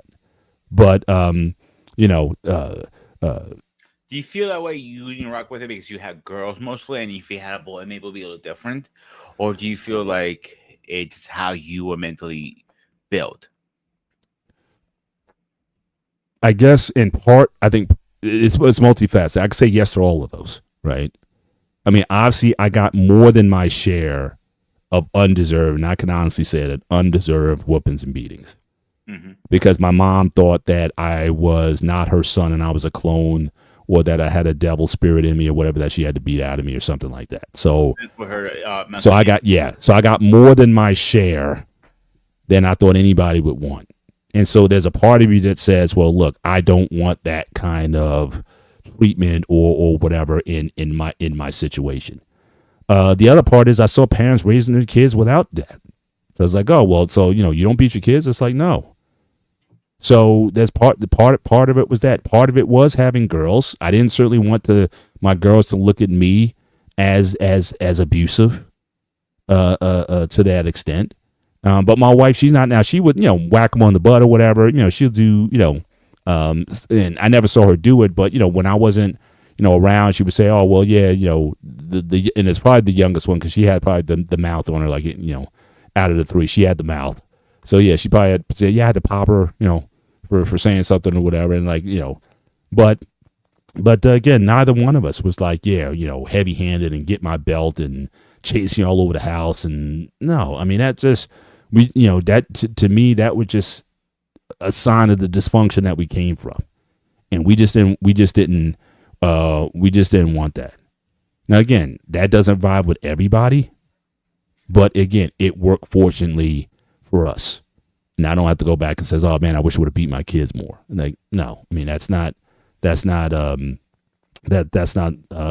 that we regret in our decisions. Like I said, parenting, the actual act of parenting, you're going to have to figure that out, I think, mostly on your own. Because everybody's got advice out here. And again, depending on your kid or your situation, it's going to be different for everybody. That's why, again, I'm focusing my part of this conversation, why I showed all those slides tonight. I'm focusing on the part of the key, on part of the at the foundation. Do I want kids? Do I want to be a parent? What is your expectation of your kids? Do you want is your expectation grooming when you get old for your kids to take care of you? That's a hard Because one. I know how much you dote on your moms. Is that an expectation that you have from your kids that they better take care of you the way you took care of your mom? That's a very hard question to answer because I don't think that's fair to have that expectation on anybody. I would like them to take care of when I'm fucking dying. And I'm not gonna deny that's one of the biggest reasons why me and my ex are not together. Mm-hmm. Is she was, not like done with having kids, and I told her, listen, I know I'm raising your kids, but are they gonna be there on my bedside when I'm dying, or are they gonna tell me go fuck yourself? Mm-hmm. They don't have to be there. Mm-hmm. I feel when you have biological kids that they are yours, not your girlfriends, not your fiancés, not some else. They will most likely be there. Now, if you adopted a kid, again, I feel like they will be there because you did so much for them. Mm-hmm. But somebody, when you got married into the relationship because they were there already, and you took care of them because that's you kind of have to. You don't Right. need to, but you kind of have to. They might not feel the same way. Again, I didn't have to do nothing. I didn't need to do anything. I did it because I wanted to. I wanted to put it out straight out to anybody. Like, they were old enough to know he's not my father. He doesn't need to take me to fucking school or buy my books or do this. And I still fucking did it. Right. And a question I asked her the last day we were together and the day we broke up, what would they ever be there next to me? She could not answer that question. I knew the answer was going to be no. And it was a very straight answer. If I was dying right now, who was going to hold my hand and, close my eyes, hold my breath, last breath? She couldn't answer that. And I think that was a very fair answer, a fair question. Yeah. Yeah. But that question could be asked. I mean, and again, we had a show on one of your Thursday shows. We were talking about this as well. There's no guarantee that your own kids, when your biological kids, will be there for you like that. Absolutely. Because like I said, there's situations where you got kids, especially if you have, a lot of kids in the family. You're only going to have maybe a couple of them that really going to, if you have like 6 kids in the family, 1 or 2 are going to be the ones to take care of the parents. It's not going to be, you think because you have a bunch of siblings that you're going to be able to share the wealth. And more times than not, it just doesn't work out that way. So again, and, people find that out. I found that out to an extent that it was going to be me. I'm the youngest. So it was going to be me who had to sort of bear most of the load in terms of their care, certainly in their senior years and, before they both passed on. And so, that convo, that might be another show. And I think we might even talked about it. I know we talked about like death and planning and things of that nature, but maybe, have a future show again on, caring for, senior, your parents. I think we did talk extensively on that, because I know we talked about life insurance for your parents and things of that nature. So, again, you guys might, so you might want to guys go back to like the summer this past year, look up the gray area shows and talk about, and it's talk about parental care, because it's interesting then how we talk about parenthood. There's a saying that says once a parent and twice a child. And, certainly I was able to see that because, again, as my mom and dad got older, it felt more like they were my children more so than they were my parents. Because, again, it got to a point where they couldn't take care of themselves in the ways they needed to be taken care of. And when I couldn't do it all, then, we had to put them in, certain places where they can get the help that they needed.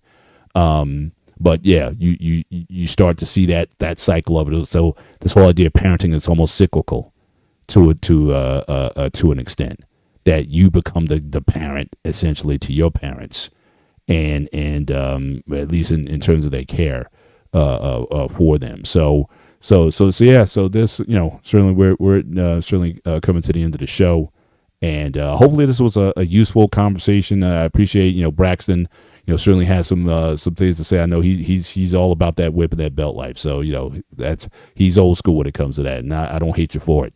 But Milani, again, thank you for your contributions to the chat as well. Alicia Olivetti has been in the chat. Certainly appreciate your comments as well. Boss man, as always, again, thank you for your contributions tonight. And again, hopefully this has been a useful conversation. Hopefully giving you some food for thought in terms of this very important piece of life, your decision to be a parent.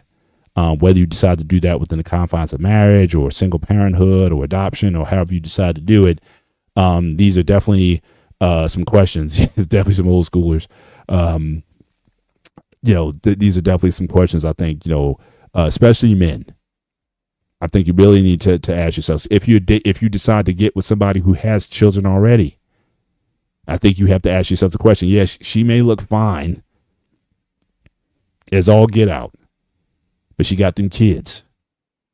And what that relationship's going to be like, I think you have to ask yourself some questions about that. If need be.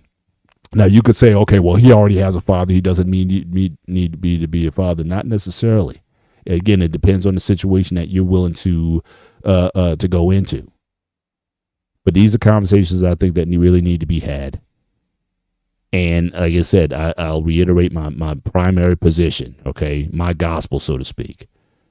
I think children should be wanted. And if you don't want them, please do not have them. And so, with that hopefully has a lot of options, a lot of things for you to think about as far as preventing getting to that place in the first place, or the actions that you take afterwards, or even if the child is born, how you go about parenting. I think those are things that I think we need to be a bit more adult about, and be honest with ourselves of what we want to do here. So yeah, so again, I'm from the South too, bro. Again, both parents from Southern Georgia, grew up in that, whatever. But again, I just grew to think differently. But again, salute to you for for the ways, and you seem like a fine young man. So yeah, you turned out all right. I'm not mad at you. But Pete, any final comments before we end the show tonight? Takes two to tango. Just make sure when you guys do that and somebody gets knocked up, you're ready for the responsibility. Except that I'm gonna pop the bubble and make the announcement now. And you know where I'm going, Paul, with this. Next week I have no idea where you're going. Yeah, with the special guest. Oh, go ahead. Oh, next week we're having a special guest. Veteran Robert, aka Angry Elf, will be on our channel. Special guest. I will be BMU will be posting this stuff pretty soon and everything. He is one of the greatest guys I know. The biggest Star Wars nerds I ever met. Bigger than me. Bigger than Paul. Bigger than Paul. Me and together. Sheesh. He is one of the greatest guys. And I am privileged to meet him. And the funny part, Paul, he serves with CQ. Oh, wow. Okay. Who knows what kind of trouble those guys got themselves into. Hopefully, hear some embarrassing story about CQ. That'd be kind of funny. We're looking forward, so please tune in. I think it's kind of ironic because Monday is Veteran Day, and next week we have him on. I think it kind of worked out pretty well like that. Absolutely. And we're like, and in future shows, again, we have a multitude of people that we reached out to that we want to have guests with. So I mean, our goal is to have it, I would say, once a month to have a guest on for an interview. And again, it's going to be the interview for the 2 hours that they're on. So again, we've had the privilege of having, certainly CQ on and Father Casadino on, which I still, certainly remember fondly to this day.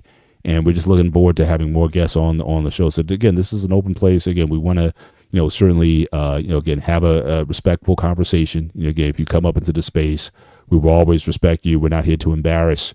We want to, certainly, share perspectives from our different points of view that's out there. And we want to, foster an environment where, again, we can have that healthy dialogue, learn from one another, and find the gray area, that common ground that links all of us. Or certainly for a lot of our guests, we like to ask the question, it's like, when did you find your gray area, where things aren't so black and white as you might have thought at one point in time? When did that happen for you? So those are some of the things that we look to seek, when we're, having guests on. And but again, we're here to present thoughtful content, and I couldn't think of a better partner to do that with. So again, Sparta, appreciate you for everything that you do in the space here, and you just creating this environment. So with that, I am Mr. Bennett. He is Peter, aka This is Sparta! aka the Ghost of Sparta. Again, follow him on the Sparta HQ network. Make sure you like and subscribe. And again, before you leave tonight, if you haven't hit the like button, click the like button. Certainly on the BMU space here, helps us in the algorithm. And again, consider certainly supporting and contributing to the BMU network. But with that, enjoy your week. Be safe. Take care. God bless. We'll see you next time. It's going down like a rodeo. It's going down like I told you so. It's going down like a rodeo. It's going down like I told you so. I hope you're all here for the ride. Come inside, cause it's going down tonight. Only here for one night, no lies. Come and saddle up a ride. Need a yeehaw, you know how ye. Here for one night and we just wanna party. In a fast car, a Ferrari. It's a push start, I don't need a car key. Slide on Broadway, and it's gnarly. On a late night, but I'm not tardy. Right on time for the parties and Barbies. Strolling with a chunk of green like a dog sweet. Hey, hey, hey, hey. Bottles on ice, mess around these skates. Hey, hey, hey. If I gotta say it twice, then I got nothing to say. It's going down like a rodeo. It's going down like I told you so. It's going down like a rodeo. It's going down like I told you so. I hope you're all here for the ride. Come inside, cause it's going down tonight. I'm only here for one night, no lies. Come and saddle up a ride. Come and kiss me up, it's going down. Like a train with no brakes, I'm not slowing down. See us showing up, we're showing out. But I pack it in till they kick us out. I'm no nailing them, I'm a lunatic. It's no telling when I get loose a bit. Got my babe, my boo.